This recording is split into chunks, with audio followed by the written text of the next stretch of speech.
Praise the lord. యేసు నామమే జయము. మన రక్షకుడు మన విమోచకుడైన యేసుక్రీస్తు అతి పరిశుద్ధ నామములో అందరికీ వందనాలు. చిన్న ప్రార్థన ద్వారా ఉదయకాల వాక్యదానం చేసుకుందాము. పరిశుద్ధుడ మహాగణుడైన దేవ యేసయ్య, సర్వాధికారినైనా మీకే వేలాది వందనములు, కృతజ్ఞతాస్తుతి స్తోత్రం చెల్లించుకుంటున్నాను దేవ ఉదయకాలం ప్రభు వాక్య భాగం ధ్యానిస్తుంది. వాక్య భాగం అర్థమవుట్లు సహాయం చేసి మీ కృపలో బలపరిచి మీకు మాదిరిగా మమ్మల్ని నడిపించమని చిన్న ప్రార్థన యేసుక్రీస్తు అతి పరిశుద్ధ నామములో అడిగి వేడుకుంటున్నాను తండ్రి. Amen amen.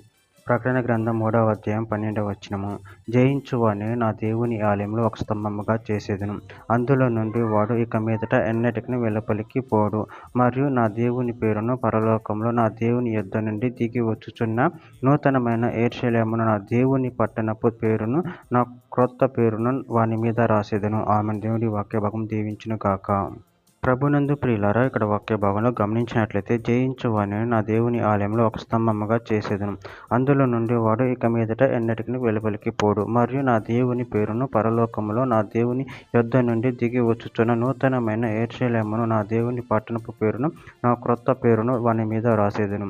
అదేవిధంగా ఇక్కడ వాక్య భాగంలో గమనించినట్లయితే ప్రకటన గ్రంథం 2వ అధ్యాయం 7వ వచనం, చెవి గలవాడు ఆత్మ సంఘములతో చెప్పుచున్న మాట వినును కాక. జయించువానికి దేవుని పరదేశంలో ఉన్న జీవవృక్ష ఫలములో భుజింపనింతును.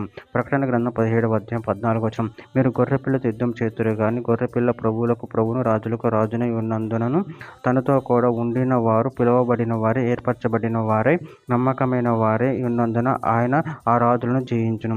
కీర్తన గ్రంథం 48వ అధ్యాయం 8వ వచనం, సైన్యములకు అధిపతి యెహోవా పట్టణము నందు మన దేవుని పట్టణం నందు మనము విన్నట్టుగానే జరుగుట మనము చూచి ఉన్నాము. దేవుడు నిత్యముగా దానిని స్థిరపరిచి ఉన్నాడు.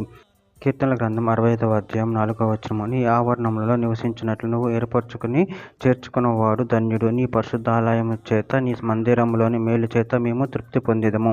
గల్తీలకు రాసిన పత్రిక 6వ అధ్యాయం 9వ వచనము, మనము మేలు చేయటి యందు విసుకక యుందుము, మనము అలియక మేలు చేసిమే గాని తగిన కాలమందు పంట కోతుము. తిమోతికి రాసిన మొదటి పత్రిక 4వ అధ్యాయం 8వ వచనం, శరీర సంబంధమైన సాధకం కొంచెం బట్టిక ప్రయోజనకరమవును కానీ దైవభక్తి ఇప్పటి జీవం విషయంలోను రాబో జీవం విషయంలోను వాగ్దానంతో కూడినదనందున అది అన్ని విషయంలో ప్రయోజనకరమగును. చివరిగా ఒక మాట, యోహాను రాసిన మొదటి పత్రిక 5వ అధ్యాయం 4వ వచనం, దేవుని మూలంగా పుట్టిన వారందరూ లోకమును జయించుదురు, లోకమును జయించిన విజయం మన విశ్వాసమే. ఆమె దేవుడి వాక్య భాగం దీవించిన గాక. చిన్న ప్రార్థన చేసుకుందాము. పరిశుద్ధుడ ప్రేమగల దేవ యేసయ్య, మీరు ఇచ్చిన వాక్యదానాన్ని బట్టి ప్రభు కృతజ్ఞతలు చెల్లించుకుంటున్నాను తండ్రి. నేను జయించు విజయం మా విశ్వాసమే అని సెలవిస్తున్నారు తండ్రి. మీ విశ్వాసంలో ఉండి నిన్ను మహిమపరచగలిగిన పరిశక్తిని అనుగ్రహించమని చిన్న ప్రార్థన యేసు నామములో అడిగి వేడుకుంటున్నాను తండ్రి. Amen amen.